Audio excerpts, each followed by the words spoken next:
People create jobs and not the government creates jobs. Scott Walker. Good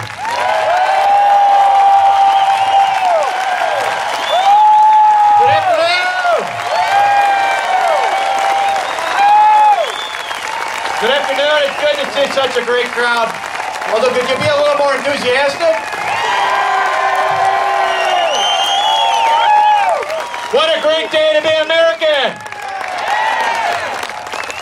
I bring you greetings. I got here a little late because I was down on the shores of Lake Michigan, not digging out the mayor's sewage, but I was down there at the Milwaukee County War Memorial because more important than campaigning or anything else was being down there today, because today is the Military Order of the Purple Heart Day, recognizing those veterans who have served and were wounded and who shall forever be revered by their brethren here in these United States. Let's give all veterans a big round of applause.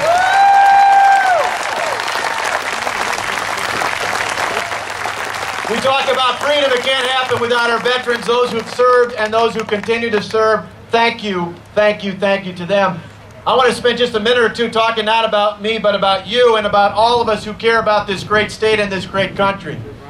You know, 8 years ago, thinking of veterans, it was a veteran from World War II 8 years ago in early 2002 who stood up in my county and said, "Enough is enough," and held up a newspaper headline about pensions and said, "It's about time we do something." He helped start a movement of not hundreds, not thousands, but tens of thousands of ordinary citizens who did something extraordinary. They stood up and demanded their government back. They not only recalled a county executive, they recalled 7 others on a county board. They took back their county government.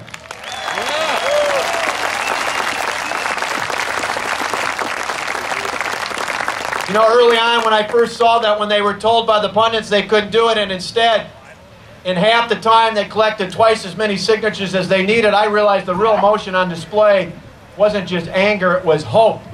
The hope that if they stood up neighbor to neighbor, shoulder to shoulder, they could take their government back. And take it back we did. Today I see a similar sentiment here across this state and across this great country. You know, there's plenty of reasons to be angry. When you think about a president that's trying to shove down health care on us and our families or high tax increases. When you think about a state where you got a governor who's trying to force us into a global warming task force legislation that's going to cost us 43,000 jobs or force us to pay for an $810 million train that we don't want and can't afford.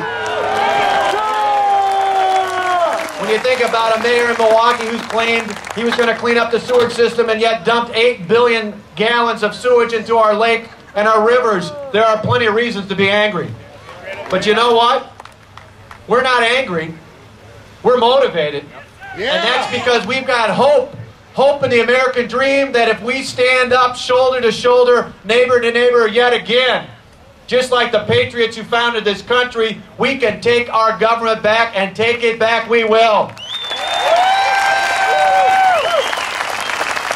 8 years ago, I said something I think is just as true today, and I'm going to end with this.